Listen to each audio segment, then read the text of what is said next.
بسم الله الرحمن الرحيم.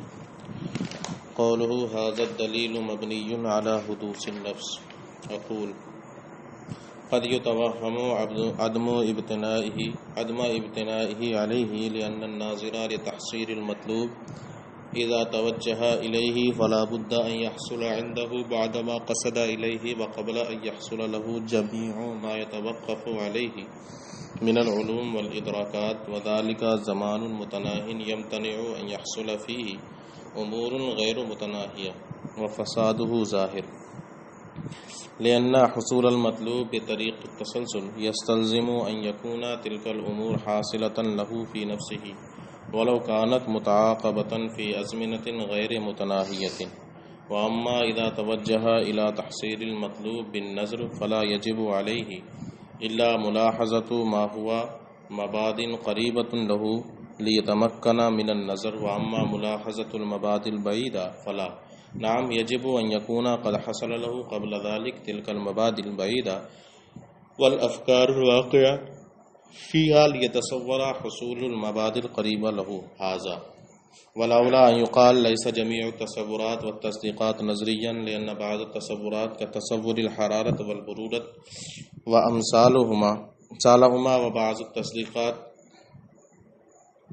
كالتصديق بأن النفي والإثبات لا يجتمعان ولا يرتفعان، وبأن الكل أعظم من الجزء، ونظائرهما حاصلة لنا بلا نظر واكتساب.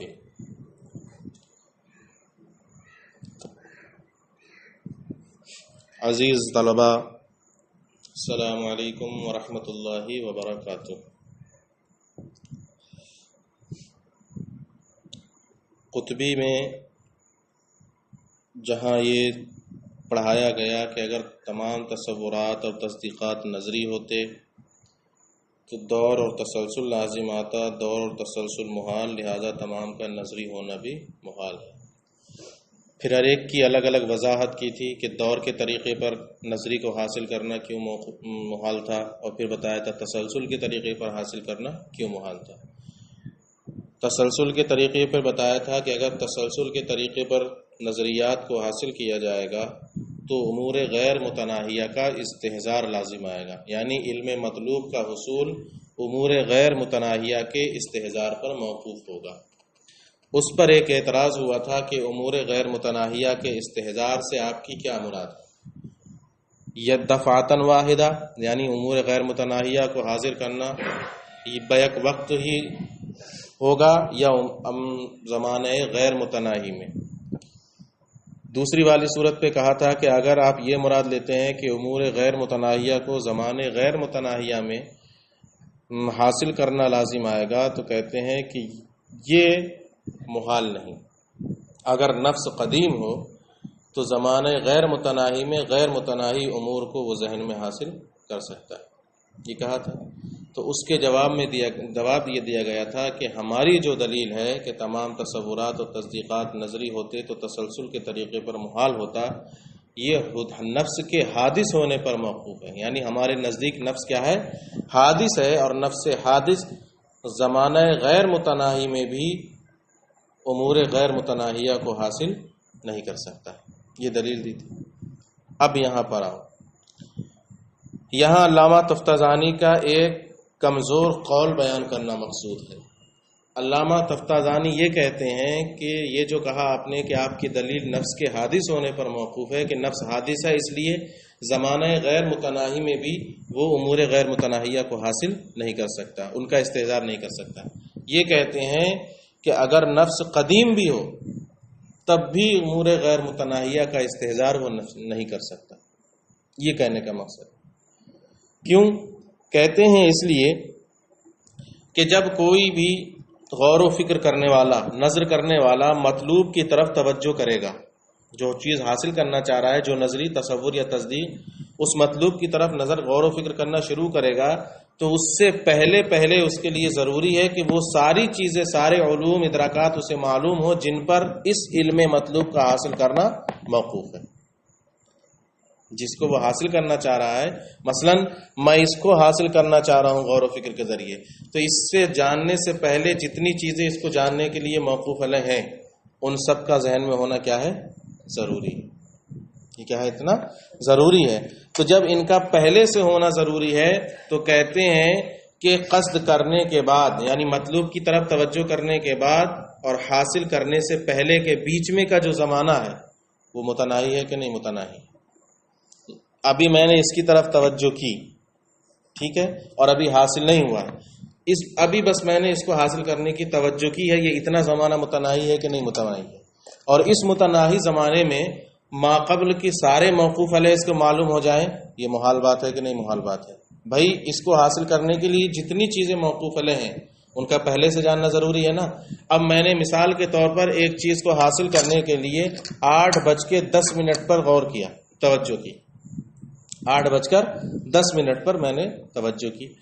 تو 8:10 پر میں نے جو توجہ کی تو اس توجہ سے پہلے ہی پہلے مجھے وہ سارے ادراکات اور علوم معلوم ہونا چاہیے جن پر اس کا حاصل کرنا کیا ہے؟ موقوف ہے. تو اب اس کو حاصل کرنے سے پہلے اور اس کی طرف توجہ کرنے کے بیچ میں جو ہے یہ زمانہ متناہی ہے کہ نہیں متناہی؟ اس اتنے سے زمانے میں ساری چیزوں کو حاصل کر لینا، یہ نفس اگر قدیم بھی ہو تب بھی اس کے لیے حاصل کرنا کیا ہے؟ محال ہے. تو حادثی نہیں، اگر نفس قدیم بھی ہو تو اتنے سے زمانے میں امور غیر متناہیہ کا استحضار اس کے لیے بھی کیا رہے گا؟ محال رہے گا. کہتے ہیں یہ صرف ایک وہم ہے، اس کا فساد بالکل ظاہر ہے، ان کے اس قول کا فساد بالکل ظاہر ہے. کیسے؟ کہ جب بھائی وہ اس کی طرف غور و فکر کر رہا ہے، تسلسل کے طریقے پر مطلوب کو حاصل کرنے کے توجہ کرے گا تو بس اس کے لیے یہ ضروری ہے کہ اس کو پہلے سے وہ امور حاصل رہیں جو اس چیز کو حاصل کرنے کے لیے ضروری ہیں. اب ان کے لیے یہ ضروری نہیں ہے کہ وہ اسی وقت حاضر ہو، یا کہ بعد دیگر پیچھے سے وہ حاصل کرتا چلا آیا ہو، تو ایک باہری نہ حاصل کیے ہو، ایک ابھی تھوڑا حاصل کر لیا، ایک ابھی حاصل کر لیا، متعاقبتاً یا کے بعد دیگرے حاصل کر لیے ہو. ایسا ہو سکتا ہے کہ نہیں ہو سکتا ہے؟ کر سکتا ہے. تو لہذا یہ کہنا کہ زمانہ متناہی میں غیر متناہی میں بھی نفس قدیم ہو تو حاصل نہیں کر سکتا، زمانہ متناہی میں بھی نفس قدیم ہو تب بھی نہیں کر سکتا، کہتے نہیں، یہ اس کا مقصد ہے مطلوب کو حاصل کرنا تسلسل کے طریقے پر. اب اس کو وہ امور پہلے سے حاصل ہونا چاہیے. اب وہ امور جو حاصل ہوں گے ان کے لیے یہ ضروری نہیں ہے کہ سب دفعاتاً ایک ساتھ حاصل کرے ایک ہی متناہی زمانے میں، بلکہ پیچھے سے کچھ اور زمانے ملا کر سب میں ملا کر تھوڑا تھوڑا حاصل کر لے گا تو حاصل کر سکتا ہے کہ نہیں کر سکتا. اب جب حاصل ہو گیا، اب جب مطلوب کی طرف توجہ کرے گا تو اب اس کو پہلے سارے علوم کی طرف جانے کی ضرورت نہیں ہے، بلکہ جو سب سے قریبی ہیں، جو سب سے قریبی مواد ہیں، مادے ہیں، بس ان کی طرف توجہ کرے. بعید والوں پر توجہ کرنے کی ضرورت نہیں ہے. قریب والوں پر توجہ کرے گا، مطلوب حاصل ہو جائے گا. بعید والوں کے بارے میں تو بس اتنا معلوم رہے کہ ہاں اتنے مقدمات تھے یہاں تک پہنچنے کے لیے، لیکن حاصل کرنے کے لیے فوری طور پر جو قریبی مواد ہیں، موادی ہیں، بس ان کی ضرورت ہے، دور والوں کی ضرورت نہیں ہے. تو اب جو پیچھے سے حاصل کرتا آ رہا ہے تو وہ سب کو اب لانے کی ضرورت نہیں ہے جب توجہ کیا ہے مطلوب کی طرف، بلکہ جو قریب والے ہیں بس ان کو حاصل کر لیں، مطلوب حاصل ہو جائے. اقول قد یتوہم عدم ابتنائہ علیہ، میں کہتا ہوں کبھی کبھی یہ وہم کیا جاتا ہے کہ نفس کے حدوث پر بھی وہ دلیل موقوف نہیں ہے. لأن الناظر لتحصیل المطلوب، اس لیے کہ مطلوب کو حاصل کرنے کے لیے جو نظر و فکر کرے جب وہ اس کی طرف متوجہ ہوگا، فلا بد ان یحصل عنده، دیکھو یحصل کا فاعل ہے جمیع ما یتوقف، نیچے والی لائن میں، تو ضروری ہے کہ اس کو وہ تمام چیزیں پہلے سے حاصل ہوں جن پر وہ علوم اور ادراکات حاصل ہوں جن پر مطلوب کا حصول موقوف ہے. کب؟ بعد ما قصد الیہ، مطلوب کی طرف توجہ کرنے کے بعد، قصد کرنے کے بعد، وقبل ان یحصل، اور اس کو حاصل ہونے سے پہلے. کیا حاصل ہونا ضروری ہے؟ جمیع ما یتوقف والے، سمجھ میں آ گیا؟ وہ تمام علوم اور ادراکات اس کو حاصل ہونا ضروری ہے جن پر یہ مطلوب کیا ہے؟ موقوف ہے. وذالک زمان متناہی، اور وہ جو زمانہ ہے وہ کیا ہے؟ زمانہ متناہی. کون سا؟ قصد کرنے کے بعد اور حصول سے پہلے کا جو زمانہ ہے. اب اس میں وہ سارے علوم حاصل ہو جائیں یہ تو محال بات ہے. تو نفس قدیم بھی ہو تو اتنے سے زمانے میں وہ حاصل نہیں کر سکتا. مثلا آپ نے 8:05 پر قصد کیا کہ ہاں مطلوب کو حاصل کیا جائے، 8 اور حاصل ہونے سے پہلے یعنی 8:10 تک حاصل نہیں ہوا، تو اس کے بیچ میں جو زمانہ ہے، اس پورے زمانے میں وہ سارے ادراکات اس کو معلوم ہونا چاہیے جن پر اس مطلوب کا حصول کیا ہے، موقوف ہے. اور یہ اتنا سا زمانہ متناہی ہے، اس متناہی زمانے میں غیر متناہی امور کو حاصل کرنا نفس قدیم کے لیے بھی محال ہے. فیمتنع، یہ محال ہے کہ اس میں امور غیر متناہیہ کو حاصل کرے. وفسادہ ظاہر، اس کا فساد ظاہر ہے. کیوں؟ لأن حصول المطلوب بطریق التسلسل، کیونکہ تسلسل کے طریقے پر مطلوب کا جو حصول ہوگا اس کے لیے لازم ہے. یستلزم، وہ اس بات کو مستلزم ہے، ان یکون تلک الامور حاصلۃ لہ فی نفسہ، کہ بس فی نفسہ ہی اس کو وہ امور حاصل ہوں جن پر مطلوب موقوف ہے. ولو کانت متعاقبۃ فی ازمنۃ غیر متناہیۃ، اگرچہ وہ چیزیں، وہ سارے امور غیر متناہی طور پر، غیر متناہی زمانے میں یک بعد دیگرے حاصل ہوئے ہوں. یہ ضروری نہیں ہے کہ اسی 5 منٹ میں سب حاصل ہوئے ہوں، بلکہ پہلے سے 7 بجے سے اس کو حاصل ہو رہے ہوں دھیرے دھیرے. اب جب مطلوب کی طرف توجہ کر رہا ہے تو اب جو سب سے زیادہ ضروری ہے بس ان پر توجہ کر لے گا، باقی سب کی طرف ذہن لگانے کی ضرورت نہیں ہوگی. واما اذا توجہ الى تحصیل المطلوب بالنظر، اب جب وہ مطلوب کی طرف غور و فکر، مطلوب کی تحصیل کی طرف غور و فکر کرنے کے لیے متوجہ ہوگا، فلا یجب علیہ الا ملاحظۃ ما هو مباد قریبۃ له، تو اب اس کے لیے صرف ان مبادی کا لحاظ کرنا لازم ہوگا جو اس کے لیے قریب ہیں، یعنی مطلوب کے لیے قریبی مبادی ہیں. لیتمکن من النظر، تاکہ اس کو وہ نظر و فکر کرنے پر قادر ہو جائے. واما ملاحظۃ البعیدہ، مبادی البعیدہ، اور رہے مبادی بعیدہ کا ملاحظہ کرنا، فلا، تو اب اس کی ضرورت نہیں. نام، ہاں یہ ضروری ہے کہ اس کو وہ مبادی بعیدہ پہلے سے حاصل رہیں، وہ مبادی بعیدہ کیا رہیں، پہلے سے حاصل رہیں، اور وہ افکار بھی اس کو پہلے سے حاصل رہیں، اور وہ افکار بھی اس میں حاصل رہیں جو ان مبادی میں واقع ہو رہے ہیں.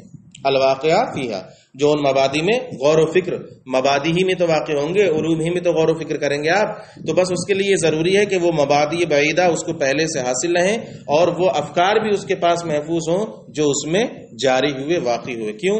لیتصور حصول المبادی قریبہ لہ، تاکہ اس کے ذریعے مبادی قریبہ کا تصور ہو سکے. کیونکہ جب تک مبادی بعیدہ ذہن میں نہیں ہوں گے مبادی قریبہ کی طرف بھی ذہن نہیں جائے گا. ہاں جب مبادی بعیدہ اس کے ذہن میں اور اس میں واقع ہونے والے افکار محفوظ ہوں گے تو اب یہاں پر مبادی قریبہ کی طرف اس کی توجہ ہو جائے گی. اور جب مبادی قریبہ کی طرف توجہ ہو جائے گی تو مطلوب بھی کیا ہو جائے گا، اس کو حاصل ہو جائے گا. ہاذا، یہ اصل ہے خذ ہاذا، اس کو محفوظ کر لیں. ٹھیک ہے. والاولا، اب خود کہتے ہیں کہ وہاں پر جو اتنی لمبی بات کی کہ اگر تمام تصورات اور تصدیقات نظری ہوتے تو دور یا تسلسل لازم آتا، اور یہ دونوں محال ہیں. ٹھیک ہے، تو اس سے بہتر ہے اس طرح کہا جائے، حالانکہ بعد میں انہوں نے اسی طرح کہا ہے. والاولا، یہ کہا جائے کہ تمام تصورات اور تصدیقات نظری نہیں، اس لیے کہ بعض تصورات جیسے حرارت و برودت کا تصور اور جیسے ان جیسوں کے تصور، اور بعض تصدیقات جیسے اس بات کی تصدیق کے نفی اور اس بات نہ تو ایک ساتھ جمع ہو سکتے ہیں اور نہ ہی ساتھ ختم ہو سکتے ہیں، اور اس بات کی تصدیق کہ کل جس سے بڑا ہوتا ہے، اور اس جیسی نظیریں، یہ سب کی سب ہم کو بغیر غور و فکر کے حاصل ہیں. تو اب کیا نکلا؟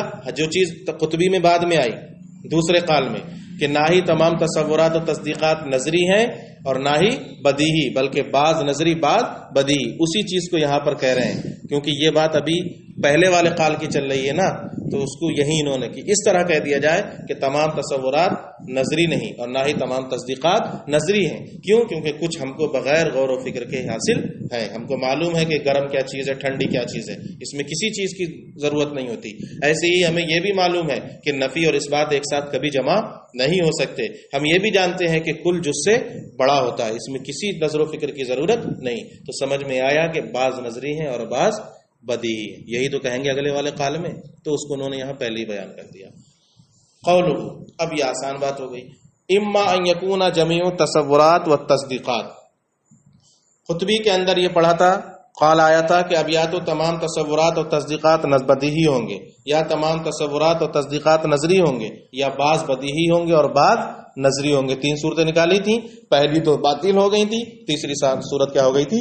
متعین، یعنی بعض نظری ہیں اور بعض بدیہی ہیں. اسی کی یعنی ان تصورات اما یکون کلھا بدیہیا، یا تو تمام تصورات بدیہی ہوں گے یا تمام نظری ہوں گے، یا بعض نظری ہوں گے اور بعض بدیہی ہوں گے. وقد بطل القسمان الاولان، اور پہلی دونوں قسمیں باطل ہو گئی. فتعین القسم الثالث، تو تیسری قسم متعین کے بعض تصورات بدیہی اور بعض نظری.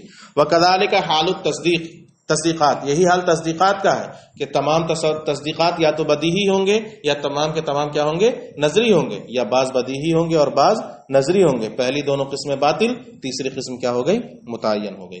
لا یخلو عن هذه الاقسام الثلاث، تو تصدیق کی حالت بھی یہی ہے کہ وہ ان تینوں قسموں سے خالی نہیں، جس میں سے دو باطل ہوں گی اور تیسری متعین ہوگی. فاندفع ما يقال من ان الاقسام تسعۃ حاصلۃ من ضرب اقسام التصورات فی اقسام التصدیقات. دیکھو یہ ایک اعتراض کا ایک شبہ ہے، اسی کو یہ دور کر رہے ہیں کہ جب ہم نے تین صورتیں نکال دی تب تصور اور تصدیق کی، یا تو تمام بدیہی ہوں گے یا تمام نظری ہوں گے، یا بعض بدیہی ہوں گے اور بعض نظری. جب ہم نے اس طرح نکال دیا تو اب یہ جو کہا جاتا ہے کہ تصور اور تصدیق کو بدیہی اور نظری میں ضرب دینے سے 9 قسمیں نکلتی ہیں. کیا نکلتی ہیں؟ 9. تو اب وہ 9 والا قول بھی باطل ہو جائے گا، کیونکہ وہ جو 9 قول کر رہے ہیں وہ انہی 3 میں سے نکالنا ہے ادھر ادھر کر کے. کیا کر رہے ہیں؟ اب ملاؤ ایک حاشیہ، حاشیہ نمبر 5 دیکھو. اعلم ان الاحتمالات العقلیہ 9، احتمالات عقلیہ کتنے ہیں؟ 9.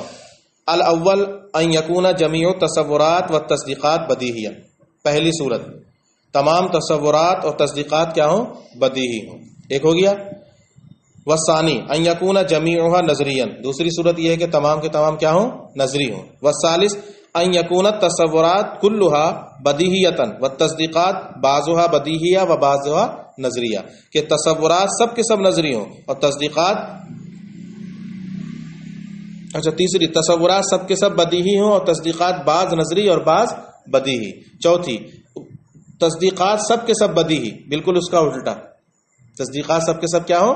بدیہی ہوں، اور تصورات بعض بدیہی اور بعض نظری. 4 ہو گئے. 5واں تصورات سب کے سب نظری ہوں، ان یکون تصورات باصلھا نظریۃ، تصورات سب کے سب کیا ہوں؟ نظری ہوں، اور تصدیقات بعض بد نظری اور بعض بدیہی. 6 اس کا الٹا، تصدیقات سب کے سب کیا ہوں؟ نظری ہوں، اور تصورات بعض بدیہی بعض نظری. 7 تصورات سب کے سب نظری ہوں اور تصدیقات سب کے سب بدیہی ہوں. ٹھیک ہے. 8 تصدیقات سب کے سب نظری ہوں، تصورات سب کے سب بدیہی ہوں. 9 ان یکون بعض من کل منہما نظریا والبعض الاخر بدیہیا، کہ ان میں سے بعض بدیہی اور بعض نظری ہوں. یعنی یہ تیسری والی صورت جو یہاں شارح نے نکالی ہے. تو یہی والی آخری والی جو یہاں پر نوی نکل رہی ہے وہ یہاں پر کون سی ہے؟ تیسری. یہی کہا نا کہ بعض بدیہی اور بعض نظری. تو یہ جو 9 قسمیں نکالی گئی ہیں اب ان کو نکالنے کی بھی ضرورت نہیں، جب ہم نے کہہ دیا کہ یا تو سب کے سب ایسے ہوں گے یا سب کے سب ایسے ہوں گے یا پھر بعض ایسے ہوں گے اور بعض ایسے ہوں گے، تو یہ والی قسم متعین ہو گئی تیسری والی. اب 9 قسموں میں جانے کی ضرورت نہیں. تو اب کہتے ہیں وہ اعتراض بھی ختم ہو گیا جو یہ کہا جاتا ہے کہ اقسام تصورات کے اقسام کو تصدیقات کے اقسام میں ضرب دینے سے 9 قسمیں نکلتی ہیں، تو وہ بھی ختم ہو گیا. ولما كانت التصورات والتصديقات امورا موجوده لم يتجه ان يقال جاز ان لا يكون شيء من التصورات والتصديقات بديهيا ولا نظريا. دیکھو ایک اعتراض، اس کا جواب. معترض نے اعتراض یہ کیا کہ تصورات اور تصدیقات یہ ان امور میں سے ہیں جن کا وجود صرف ذہن میں ہوتا ہے، خارج میں نہیں ہوتا. جن کا وجود صرف کہاں ہوتا ہے؟ ذہن میں، خارج میں ان کا وجود نہیں ہوتا. اور جن چیزوں کا وجود خارج میں نہ ہو، جو چیزیں خارج میں جن کا وجود نہ ہو تو وہ بدیہی اور نظری کچھ نہیں ہوتی، وہ بدیہی اور نظری کچھ نہیں ہوتی. اور وہاں اجتماع نقیضین اور اتفاع نقیضین سب جائز ہو جائے گا. جیسے زید معدوم، زید کا خارج میں، جیسے ہمارا وجود تمہارا وجود یہ خارج میں، اور ایک وجود ہمارا کیا ہے؟ ذہن میں ہے، تصور آتا ہے. وہ کہتے ہیں کہ خارج میں تصور و تصدیق ہوتا ہی نہیں. ٹھیک ہے. مثلا ہم نے کہا زید کاتب، زید کاتب، تو بس ایک یہ ذہنی چیز ہے، خارج میں زید کا کاتب ہونے کا کوئی وجود نہیں. اور جب یہ خارج میں کوئی وجود نہیں تو اس کو کاتب اور لا کاتب دونوں کہنا درست ہوگا کہ نہیں درست ہوگا؟ زید معدوم تو کہا جائے زید کاتب زید لا کاتب، تو کاتب ہونا اور نہ ہونا دونوں جمع ہو رہا ہے کہ نہیں جمع ہو رہا ہے؟ نقیضین کا اجتماع لازم آ رہا ہے کہ نہیں آ رہا ہے؟ کیوں؟ کیونکہ خارج میں وجود ہے ہی نہیں، تو جو زید ہے ہی نہیں تو اس کو کاتب اور لا کاتب دونوں کہنا جائز ہوگا۔ یہ اجتماع تو تب محال ہوتا جب زید خارج میں بھی ہوتا، تو اب جب خارج میں ہوتا تو واقعی اگر زید کاتب ہوتا تو اب لا کاتب کہنا جائز ہوتا؟ ہرگز جائز نہیں ہوتا۔ یا لا کاتب ہوتا تو کاتب کہنا جائز ہوتا؟ نہیں جائز ہوتا۔ لیکن جب خارج میں ہے ہی نہیں کوئی چیز تو اب اس کو چاہے کاتب کہو چاہے لا کاتب کہو، کیا فرق پڑ رہا ہے اس سے؟ تو اب وہ نہ بدیہی لا نظری کچھ فرق نہیں پڑ رہا ہے۔ تو اب اجتماع نقیضین بھی جائز ہو جائے گا اور ارتفاع نقیضین بھی جائز ہو جائے گا۔ جائز ہو جائے گا کہ نہیں جائز ہو جائے گا؟ مثلا زید معدوم ہے، ہم نے اس کو کاتب بھی کہا اور لا کاتب بھی کہا، اجتماع نقیضین ہو گیا، اور پھر ہم نے نہ دونوں کو ختم کر دیا، نہ تو وہ کاتب ہے اور نہ ہی لا کاتب ہے، ارتفاع نقیضین ہو گیا۔ ہو جائے گا کہ نہیں ہو جائے گا؟ تو یہ کہتے ہیں کہ یہ تصورات اور تصدیقات یہ کس میں سے ہیں؟ ایسے امور میں سے ہیں جن کا وجود خارج میں نہیں ہوتا، تو وہاں اجتماع نقیضین، ارتفاع نقیضین، اور وہاں نظری بدیہی، یہ سب کچھ نہیں، سب اس کے کہتے ہیں کہ یہ کس نے کہہ دیا کہ یہ خارج میں نہیں ہے؟ یہ تو بالکل الٹی بات ہو گئی۔ آپ نے صرف یہ سمجھ رکھا ہے کہ بس بول دیا، اب اس کو ذہن ہی میں دیکھنا ہے۔ تصدیق ہم کہتے کب ہیں کسی بھی چیز کو؟ ہم نے کہا زید قائم، زید کھڑا ہے، ٹھیک ہے؟ جب ہم نے یہ کہا زید قائم، زید کھڑا ہے، تو اب یہ تصدیق یعنی یقین ایذان کب بنے گا؟ کہنے سے یا واقعی میں زید کھڑا ہے تب؟ جو کہا وہ ہے تب جا کر یہ ایذان بنے گا، تب جا کر یہ حکم بنے گا، تب جا کر ہم اس کو کیا کہیں گے؟ تصدیق کہیں گے۔ تو خارج میں پایا جا رہا ہے کہ نہیں پایا جا رہا ہے؟ یہ جگ ہے، دیکھو پانی گر گیا، یہ جگ ہے، یہ ہے، تب یہ تصدیق ہے کہ صرف ذہن سے تصور سے ہم نے کہہ دیا اس کو یہ تصدیق ہے؟ تو خارج میں وجود ہے۔ جب خارج میں وجود ہے تو اب وہ بدیہی اور لا بدیہی یعنی تصدیقی اور بدیہی اور نظری سب کچھ ہوں گے، اور جب ایسے ہوں گے تو خارج میں ان کا وجود بھی ہوگا، اور جب خارج میں وجود ہوگا تو اجتماع نقیضین اور ارتفاع نقیضین والی صورت بھی جو ہو رہی ہے وہ بھی محال ہوگی۔